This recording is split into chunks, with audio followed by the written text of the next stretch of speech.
tuned in to The Andrew Lawton Show. Welcome back to The Andrew Lawton Show here on True North. Last week, we spoke to Premier Jason Kenney, who was defending his leadership. Right now, United Conservative Party members are voting by mail about whether Jason Kenney has their confidence to stay on as leader.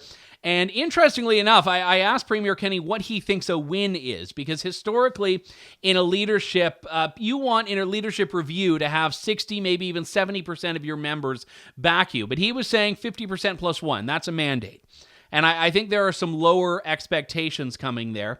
Nevertheless, that's what we talked about. And Jason Kenney has been taking aim at other people in his party who are taking aim at him. Two notable examples of this are Brian Jean, the former Wildrose leader, who's now the UCP MLA in Fort McMurray, Lac-La-Biche. I can't remember the order of the riding name or something like that.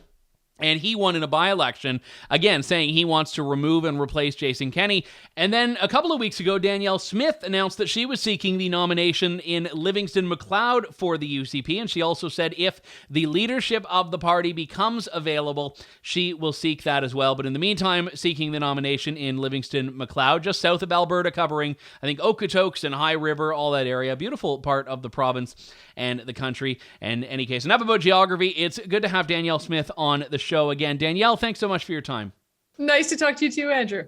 Now, I have to just put it out there. I mean, you and I have known each other for many years. We used to work for the same company, and I had the chance to guest host for you on a number of occasions. We're also involved in the Conservatives Who Care and Libertarians Who Care projects. We've spoken at conferences together, so we go way back, and I don't want my listeners to think otherwise here. But why go back into politics now? You've just been doing so much since you left as leader of the Wildrose, and ultimately were unsuccessful in your nomination as a PC candidate. Like, why are you getting back into this? My husband asked me the same thing. Maybe I'm just a glutton for punishment. Part of it is, I've always been in public policy advocacy. When I think about the common thread through my political and media and business advocacy career, it really has been trying to identify really good public policy to move things along, mostly in Alberta. I have done a bit on federal policy and some on municipal policy too, which I find interesting, but provincial politics and provincial policy has always appealed to me.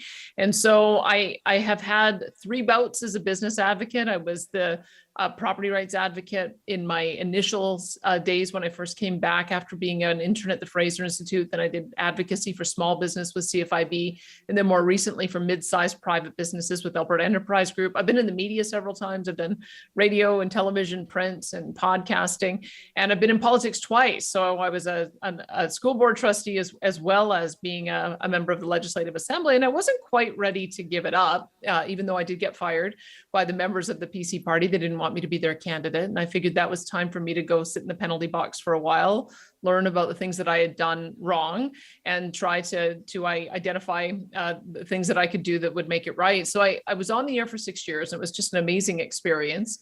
I learned a lot and a lot more about policy. And it just seemed like there needs to be a few strong advocates and a few strong voices back in the provincial legislature, especially after the last couple of years that we've had where we haven't seen strong advocacy. So that's part of the reason why I want to get back in.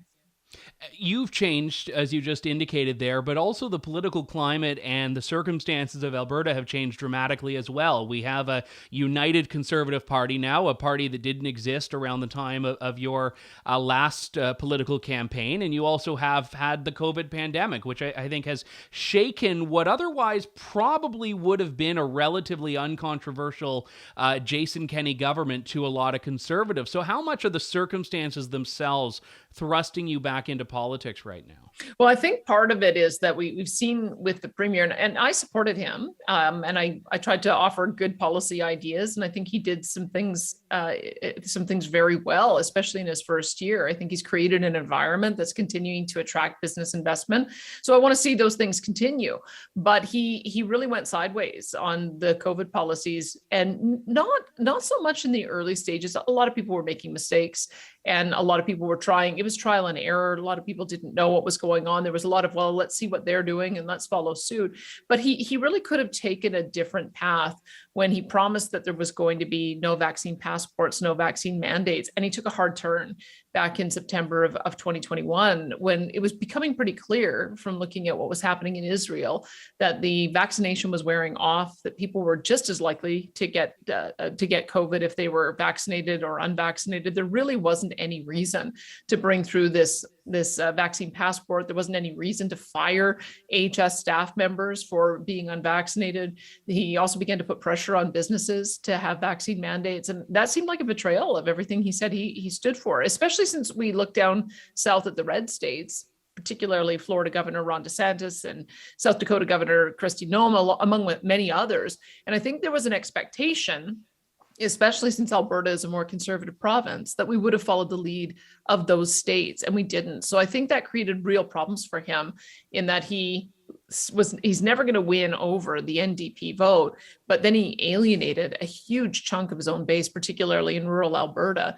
And even the Doug Ford's government, I thought, did a bit more of a nuanced job. Same with British Columbia, did a bit more of a nuanced job in having lesser restrictions in some of the more rural areas. That was not the case in Alberta. And I think, sadly, as it went along and the restrictions got harsher and harsher, it really was the Freedom Convoy that broke the spell here. And as soon as the massive uprising of just regular folks saying we've had enough occurred, that's when the premier finally changed course, and good for him. But there's so many people who just think it's a little too late and the trust has been broken. So I believe the UCP is the right vehicle. I believe conservatism has the right policies and principles that will see us through this next phase that we're going through, probably more than ever now, with the spending problems that we have, with affordability crisis, with energy security and food security being on the radar. Those are all things that I think conservatives will be able to manage better. But I think we have to be realistic that the conservative movement's in danger of blowing apart in Alberta. And I want to do what I can to help try to keep it together. I've said I'd put my name forward for leadership if it comes about. If it doesn't, I still intend to run for the UCP nomination in Livingston-McLeod and hopefully be a strong voice in the legislature just as an elected member.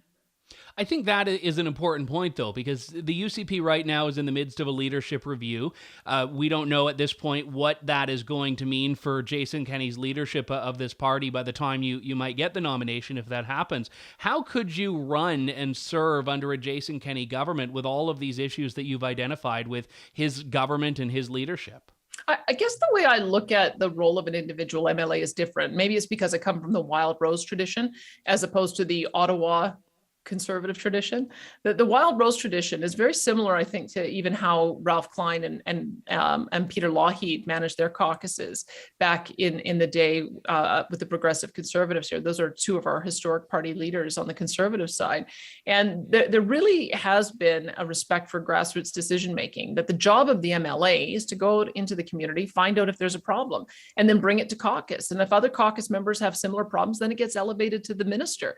And then if the minister doesn't get resolved, get it resolved, then the premier is supposed to come in and help to resolve it. That is how politics has worked historically in this province. Ralph Klein was well known for telling his cabinet ministers that they had to get their policies past caucus 3 times, once in the initial idea stage, and then as they were hammering out the details, and then finally before it went into the legislature. Otherwise, it wasn't going to fly. He even would leave caucus, I'm told, so that the debate could happen without him, so that he didn't influence the outcome. And that's the kind of culture that we're used to having in a political party in the conservative movement here. The Stephen Harper top-down federal Ottawa conservative style is what Jason Kenney has brought here. And that is unfortunately one where you strict party discipline. It's the 20 and 30-year-old kids who are going around bullying MLAs about what they can and cannot say. And I think that's the reason for the schism in the party, quite frankly, is that the MLAs have not been allowed to do their job. So I'm pretty good at making my voice heard. I'm pretty good at being an advocate. I'm pretty good at identifying local issues and making sure that they get profile. And so I just want to bring a bit of that culture to the party. Brian Jean, I think, incidentally, wants to do the same thing. And so if there's a few more of us from the Wildrose tradition, then we might get a little bit more balance back in the UCP, which would then allow us, I think, to gain a little bit more traction with the public. I want to play a clip of Jason Kenney responding to you announcing that you were getting back into politics and get you to then respond to the response here.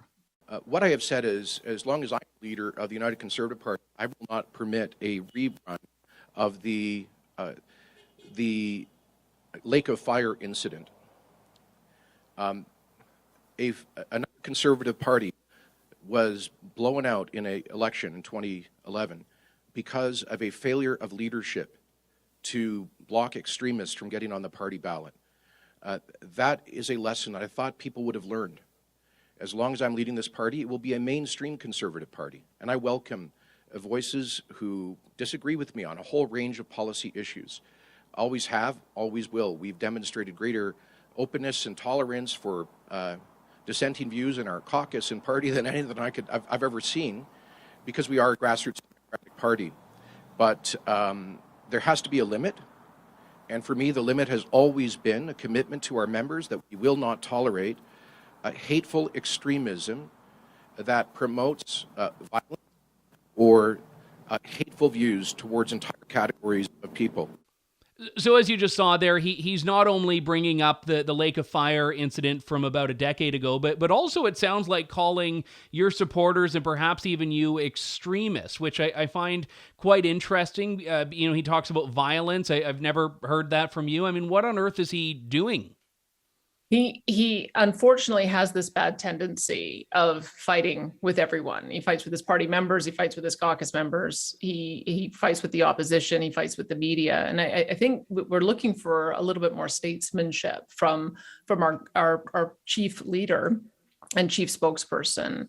I mean, if you go back to 2012, I'm glad that I was able to serve as a learning experience for every Conservative leader who came after. But if we want to be frank about it, back in 2012, I mean, Jason Kenney was talking about how gays could marry, but not each other. He also was proudly talking about how he ended the first spousal benefits law in California. And so dying AIDS patients weren't allowed to go and see their loved ones. He has said some pretty radical things about the pro-choice movement. So he is the kind of candidate I would have had to refuse on my ballot back in 2012. Now, I accept that people's views moderate over time, and he has said that his views have moderated too. But I was always a free speech advocate and a freedom of religion advocate. I'm pro-choice myself, and also have always been in favor of LGBTQ rights and gay marriage. So I would have to say that I've always been on the side of freedom, and being on the side of freedom these days is one that I think Conservatives ought to take. I think part of the reason the Premier is in the trouble that he's in is he's not been on the side of freedom. And so I wish he would accept that those of us he's alienated by his positioning are the ones he needs to win back. Traditionally in Alberta, you need to have Calgary and some of Edmonton and most of rural Alberta, if you're going to cobble together enough support for him to run around calling all those who oppose him extremists and bigots and lunatics. He's not going to win that back. And that's fundamentally the problem here, is that we're seeing a situation where the NDP are polling ahead in Edmonton. They're polling ahead in Calgary. They're polling at even 32% in rural Alberta. And if we have a leader that is going to continue to create division and disunity, is going to create a bunch of new parties. There's a group called the Alberta Prosperity Project that is running around having hundreds of people come out to their events in rural Alberta. There is Paul Hinman's Wildrose Independence Party that has polled between 15 and 25%. You've got Brian Jean and Drew Barnes and Todd Lowen all saying they might create separate political parties. So if you end up with the Conservative movement splitting 5 or 6 ways, and then you end up with the NDP having consolidated the progressive vote, that's just a recipe for NDP government. So I think that the Premier, unfortunately, just doesn't know how to build those bridges. And those of us who've been trying to assist him and trying to point out the things that he's done wrong over the last couple of years, he just turns to attack rather than trying to find a way to have some self-reflection about how he's caused the problem. And I think that's part of the reason why he's polling so low in the polls and why it is he's facing this leadership challenge. You mentioned, I mean, the social conservatism factor in Alberta politics is stronger than it is in any other provincial political environment and party. And I would have to ask you how this has changed in a lot of ways, because I remember a lot of social conservatives were quite uncomfortable with you coming at it as a libertarian, quite to the contrary of the image that Jason Kenney put forward. And Jason Kenney was the preferred candidate for social conservatives. And in the last couple of years, I think social conservatives and libertarians have started to to align on a lot more things, whereas traditionally they haven't. And I think locking down churches has been a big reason for that. So I'm just curious how you think the coalition is shaping up, because you do have, as you note, other options for voters that aren't happy with the UCP right now.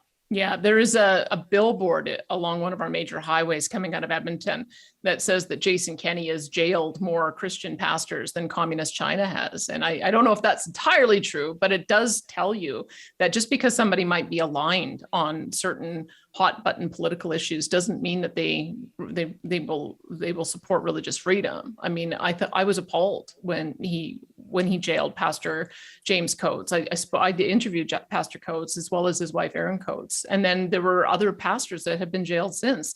One most recently, Artur Pawlowski. I think he spent a month in solitary confinement, and it strikes me that most other Western nations have been able to get by through COVID without throwing pastors in jail. Why is it that we keep on targeting pastors in this province? And that has something to do with the leadership that we're seeing. So religious freedom these days means being left alone. And I think that should be the most important thing for those who value religious freedom.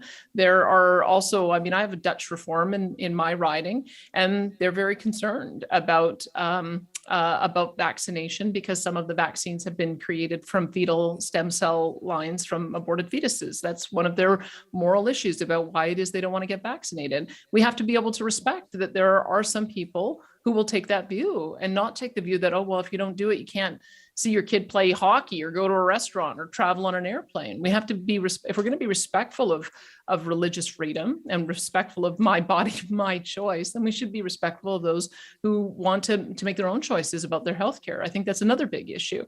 I think that the coalition of social conservatives and libertarians needs to begin to center around pro-family issues, because I think what we're seeing is there are a number of people. I talked to somebody in my riding, for instance, his kids are going through the process of adopting because they're not able to have children of their own. It's costing $50,000 to $70,000 to do a private adoption. Why can't we talk about ways in which we can encourage more women to make a different choice if they're pregnant, and support unwed mothers and support women through the adoption process? Why can't we do what we can to make sure that we've got counseling for families so that they stay together? Because we know that intact families are the best environment for kids to grow up in. Why can't we develop an agenda around support, having those community supports? Because so much of what we've seen over the past 2 years has eroded community. And that when you end up with somebody in distress, if they don't have a community group that can support them, it can lead to terrible outcomes. I think that we can develop a strategy and an agenda around that. And to me, those are the most important issues. Those are important community building, family building, and society building issues. And that's where I would come down on it. I don't know that there's any point in pressing hot button social issues that just alienate people. We always try to find the areas where we disagree. I think we should find the areas where we agree, and we should press forward on those.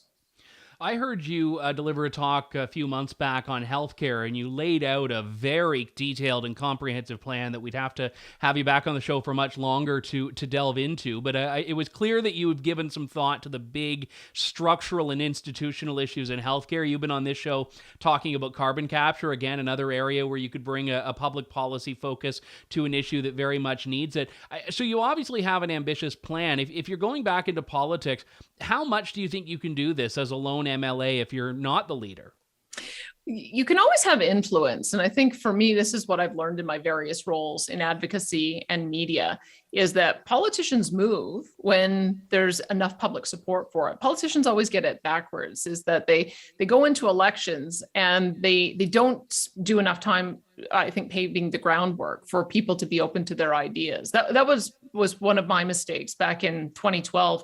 I wanted to campaign on health spending accounts, but we hadn't done any groundwork in talking to people about it. And it's a very confusing concept. I think anyone who's had a health spending... It's a radical concept. I mean, anything apart from the status quo is just seen as just a complete third rail in Canada. Completely. And if I tried to campaign on it at the time, the whole conversation was, oh my goodness, 2-tier American style healthcare. And so we made the decision not to campaign on that. But I've been talking about health spending accounts now that I've discovered, after I got elected, all of the public service has a health spending account. It's part of their contract. So if all of the public service has a health spending account, why don't regular Albertans have access to that? And the way they work is that you just get a certain pot of money that's deposited into an account for you, and you can use it for all the things that aren't covered by healthcare. So your chiropractic and mental health, nutritionist, dietitian, if you want to save up for laser eye surgery, maybe your kids need braces.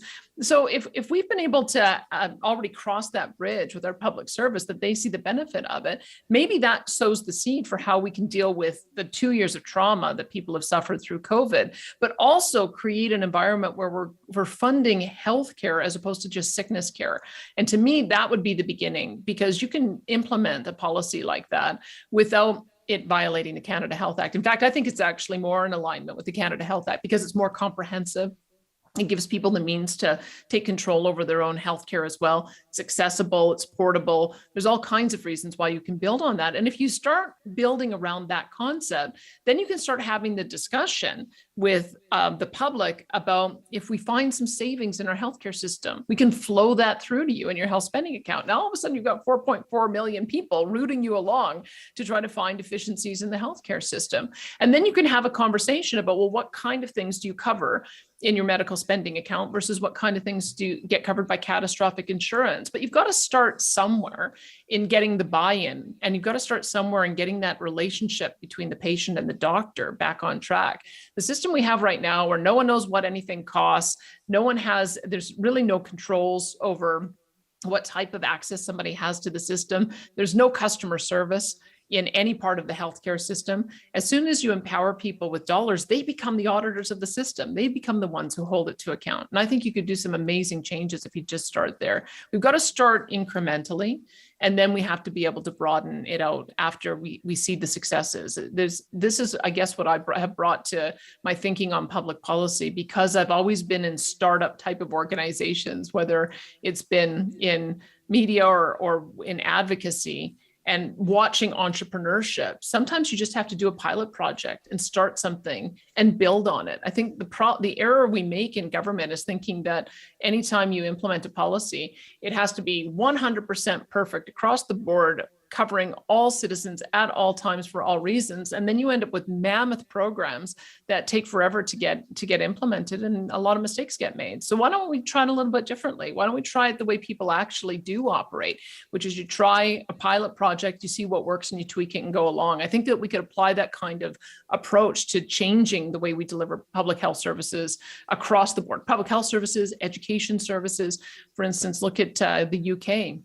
They've identified that these 2 years of education disruption have caused a lot of kids to fall behind. Why not create a little fund for students so that they can get remedial upgrades if they're having problems in math or reading, or get tested if they're falling behind in school and they need to get some other remedial help?